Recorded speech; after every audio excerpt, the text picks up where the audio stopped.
Students, पृथ्वी पर किसी स्थान की वास्तविक स्थिति ज्ञात करने के लिए उस स्थान का अक्षांश लैटीट्यूड और देशांतर लॉन्गिट्यूड पता होना चाहिए। पिछली वीडियो में हमने अक्षांश लैटीट्यूड के बारे में विस्तार से बात की थी। इस वीडियो में हम देशांतर लॉन्गिट्यूड के बारे में जानेंगे, लेकिन उससे पहले हम अक्षांश के बारे में थोड़ा और जानेंगे। और यदि आपने अभी पिछली वीडियो नहीं देखी है तो प्लेलिस्ट में जाकर अवश्य देख लें।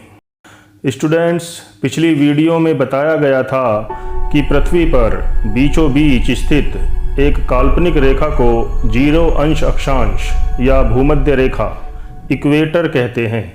इसी भूमध्य रेखा को आधार मानते हुए पृथ्वी पर अन्य सभी अक्षांश रेखाओं की कल्पना की गई है। अन्य सभी अक्षांश इस भूमध्य रेखा के समांतर होते हैं।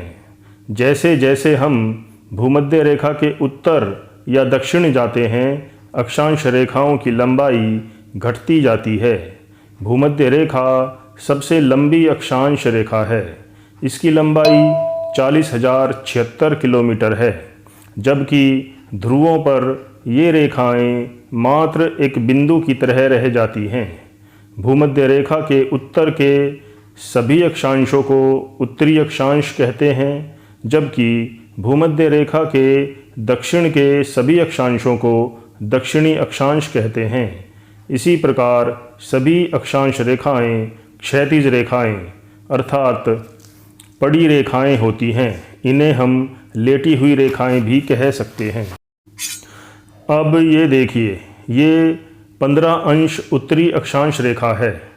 इस अक्षांश रेखा पर एक शहर A यहाँ स्थित है, जबकि दूसरा शहर B यहाँ पर। इन शहरों की एब्सोल्यूट लोकेशन वास्तविक स्थिति केवल अक्षांश के रूप में बताई जाए तो कहा जाएगा कि शहर A 15 अंश उत्तरी अक्षांश पर है, और शहर B के बारे में भी यही कहा जाएगा कि शहर B 15 अंश उत्तरी अक्षांश पर है, जबकि वास्तव में दोनों शहर पृथ्वी पर बहुत अधिक दूर दूर हैं। और यही नहीं, 15 अंश उत्तरी अक्षांश रेखा पर और भी कई शहर या गांव स्थित हो सकते हैं। एक ही अक्षांश पर स्थित विभिन्न शहरों की वास्तविक लोकेशन भी अलग अलग होनी चाहिए। तो एक ही अक्षांश पर स्थित विभिन्न स्थानों की सही लोकेशन बताने के लिए हमें इन स्थानों के अक्षांश के साथ देशांतर का पता करना पड़ेगा। जब हम किसी स्थान का अक्षांश और देशांतर दोनों को एक साथ बताते हैं, तभी उस स्थान की वास्तविक लोकेशन बताई जा सकेगी। तो आइए अब हम देशांतर के बारे में जान लेते हैं। जिस प्रकार पृथ्वी पर लेटी हुई अक्षांश रेखाओं की कल्पना की गई है, उसी प्रकार कुछ खड़ी हुई रेखाओं की भी कल्पना की गई है। और ये सभी खड़ी रेखाएं उत्तरी ध्रुव और दक्षिणी ध्रुव से होती हुई जाती हैं। इसका अर्थ यह हुआ कि ये सभी खड़ी रेखाएं, जिन्हें हम देशांतर कहते हैं, ध्रुवों पर जाकर मिल जाती हैं। और जिस प्रकार सभी अक्षांशों का आधार भूमध्य रेखा अर्थात जीरो अंश अक्षांश रेखा को माना गया है, उसी प्रकार लंदन शहर के निकट ग्रीनविच नाम के स्थान से जो देशांतर रेखा गुजरती है, उसे जीरो अंश देशांतर माना गया है। यही रेखा देशांतर रेखाओं को मापने के लिए आधार रेखा का कार्य करती है।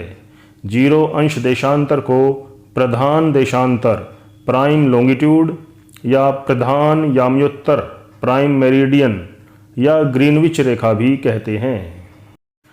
आप जानते ही होंगे कि किसी बिंदु के चारों ओर अधिकतम 360 अंश का कोण बनाती हुई रेखाएं खींची जा सकती हैं।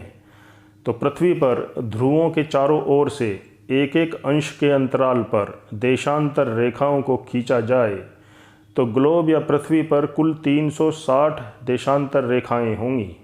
इन्हीं 360 देशांतर रेखाओं में से आधी देशांतर रेखाएं इस ग्रीनविच रेखा से पीछे यानी पश्चिम की ओर तथा शेष आदि रेखाएं आगे यानी पूर्व की ओर होती हैं। 0 अंश देशांतर के पश्चिम की ओर स्थित सभी देशांतरों को पश्चिमी देशांतर कहते हैं तथा 0 अंश देशांतर के पूर्व की ओर स्थित सभी देशांतरों को पूर्वी देशांतर कहते हैं। सभी देशांतर अंशों में ही मापे जाते हैं। 0 अंश देशांतर पृथ्वी को 2 बराबर भागों में बांटता है। पूर्व के भाग को पूर्वी गोलार्ध तथा पश्चिम के भाग को पश्चिमी गोलार्ध कहते हैं। अब आप अक्षांश और देशांतर के बारे में जान गए हैं। अक्षांश और देशांतर रेखाएं पृथ्वी पर काल्पनिक रेखाएं हैं जिनसे एक रेखा जाल ग्रिड तैयार होता है। पृथ्वी पर किसी वस्तु या स्थान की वास्तविक लोकेशन अक्षांशों व देशांतरों से बने इसी रेखा जाल की सहायता से ज्ञात की जाती है। पृथ्वी पर मौजूद किसी स्थान से जो अक्षांश और देशांतर रेखा गुजरती है उन अक्षांश व देशांतरों की माप ही उस स्थान की वास्तविक लोकेशन दर्शाती है। अब इस बिंदु को ध्यान से देखिए। यह पृथ्वी पर एक स्थान को दर्शाता है। इस स्थान से 50 अंश उत्तरी अक्षांश रेखा तथा 40 अंश पश्चिमी देशांतर रेखा गुजरती है। तो इस स्थान की लोकेशन 50 अंश उत्तरी अक्षांश 40 अंश पश्चिमी देशांतर कही जाएगी। यही इस स्थान की एब्सोल्यूट लोकेशन है। अब इसी प्रकार दूसरे स्थान की वास्तविक स्थिति ज्ञात करते हैं। ये दूसरा बिंदु देखिए। इस स्थान से 30 अंश उत्तरी अक्षांश रेखा तथा 40 अंश पूर्वी देशांतर रेखा गुजरती है। तो इस स्थान की एब्सोल्यूट लोकेशन 30 अंश उत्तरी अक्षांश तथा 40 अंश पूर्वी देशांतर लिखी जाएगी। इसी प्रकार आप भी ग्लोब या मानचित्र पर विभिन्न स्थानों की वास्तविक स्थिति का पता लगाइए और उनकी सूची अपनी कॉपी पर बनाइए। मिलते हैं अगली वीडियो में।